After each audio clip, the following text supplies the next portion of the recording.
Hi friends, welcome to Hema recipes. ఎలా ఉన్నారండి? అందరూ బాగున్నారా? నేనైతే చాలా బాగున్నానండి. ఈరోజు నేను మీకు ఈ వీడియోలో చేసే కర్రీ ఏంటో తెలుసా? చూసారా? చూస్తుంటేనే తినేయాలి అనే అంత కలర్ఫుల్గా కనిపిస్తుంది కదా. కర్రీ ఏంటో తెలుసా? బ్రింజల్ అండి, వంకాయ. చికెన్ కూడా దీని ముందు సరిపోదు అంటారు కదా. చూడండి, చూడడానికి కూడా అలానే కనిపిస్తుంది కదా. చికెన్ మటన్ కూడా ఇంత కలర్ఫుల్గా కనిపించదేమో. ఓకేనా? మరి దీన్ని నేను ఎలా తయారు చేశానో, దానికి కావాల్సిన ఐటమ్స్ ఏంటో చూసేద్దామా? చూడాలనుందా మీకు కూడా? ఓకేనా? రండి మరి వెళ్దాం వీడియోలోకి. నేను ఏమేమి తయారు చేశానో మీకు కూడా చూపిస్తాను. ఓకేనా? చూడండి ఎంత తాజాగా కనిపిస్తున్నాయో వంకాయలు. చూసారా ఎంత తాజాగా ఉన్నాయో? అలాంటి తాజా వంకాయలు తీసుకుంటే మన కర్రీ కూడా అంత తాజాగా అంత చక్కగా వస్తుంది. ఓకేనా? మీరు కూడా అలానే తీసుకోండి.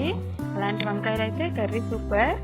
నెక్స్ట్ వచ్చేసి టమాటా, వాటిని చిన్న చిన్న ముక్కలుగా కట్ చేసుకోవాలి. నెక్స్ట్ పోపు దినుసులు, శనగపప్పు, పచ్చిమిరపకాయలు, మినపగుళ్ళు, జీలకర్ర. ఓకేనా? చూడండి అలా. నెక్స్ట్ వెల్లుల్లి రెమ్మలు కూడా. ఓకేనా ఫ్రెండ్స్?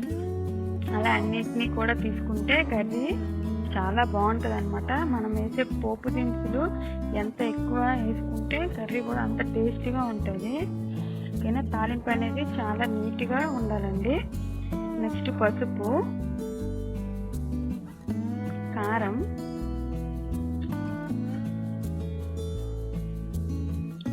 కరివేపాకు, ఆనియన్,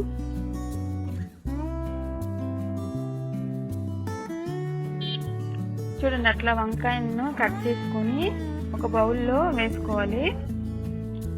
నెక్స్ట్ వచ్చేసి ఒక ప్యాన్ తీసుకోండి స్టవ్ పై.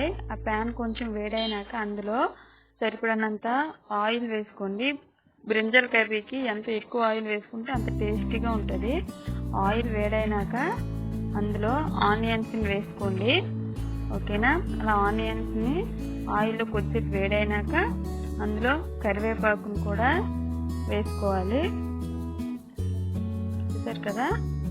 నెక్స్ట్ మనం తెచ్చి పెట్టుకున్న పచ్చిమిరపకాయలు, మినపగుళ్ళు, చూడండి అట్లా ఒక్కొక్కటి వేసుకోండి. నెక్స్ట్ వచ్చేసి వెల్లుల్లి రెమ్మలు, అలానే శనగపప్పు. చూసారు కదా, అట్లా నెమ్మదిగా వేసుకోవాలి. నెక్స్ట్ జీలకర్ర. మీకు ఎంత వేసుకోవాలనుకుంటే అంత వేసుకుంటూ, ఏ కర్రీలోనైనా సరే జీలకర్ర వేసుకుంటే టేస్ట్గా ఉంటుంది. నెక్స్ట్ కూరపోపులు. అలా అవి కొంచెం వేగినాక అందులో మనం కట్ చేసి పెట్టుకున్న వంకాయ ముక్కలను వేసుకోవాలి. చూడండి ఎంత తాజాగా ఉన్నాయో. అట్లా ఉప్పు వాటర్లో వేసి కట్ చేసుకోవడం వల్ల ఆ బ్రింజల్ ముక్కలు అనేవి నల్లగా అవ్వకుండా మనం కర్రీ చేసుకునేటప్పుడు నీట్గా కర్రీ అనేది చాలా కలర్ఫుల్గా వస్తుంది. ఓకేనా? అందువల్ల అందులో సాల్ట్ వేసుకోవాలి. ఓకేనా?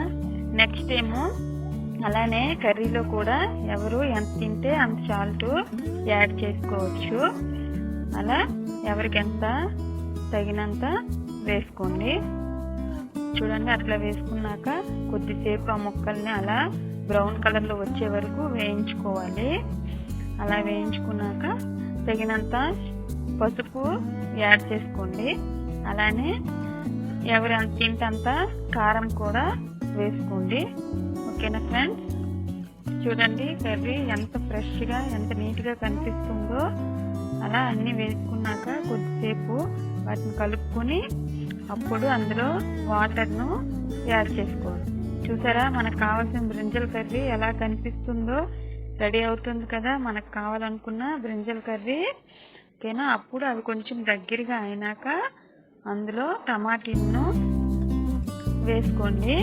ఓకేనా? చూడండి మనకు కావాల్సిన బ్రింజల్ కర్రీ తయారవుతుంది కదా. మంచి కలర్ఫుల్గా కూడా కనిపిస్తుంది. చూస్తున్నారుగా ఎట్లా కనిపిస్తుందో? చూడండి మనకు కావాల్సిన బ్రింజల్ కర్రీ అనేది రెడీ అయిపోయింది. ఓకేనా ఫ్రెండ్స్? చూస్తేనే నోరూరిపోతుంది కదూ, తినాలనిపిస్తుంది కదూ. ఓకేనా, మీరు కూడా ఒకసారి బ్రింజల్ కర్రీని ట్రై చేయండి. ఓకేనా, చాలా టేస్టీగా కూడా ఉంటుందండి. ఎందుకంటే అన్నీ వేసుకుంటే బ్రింజల్ కర్రీ అంత టేస్ట్ ఇంకే కర్రీ కూడా ఉండదు. ఓకేనా ఫ్రెండ్స్, ఈ వీడియో మీకు నచ్చినట్టయితే లైక్ చేయండి, షేర్ చేయండి,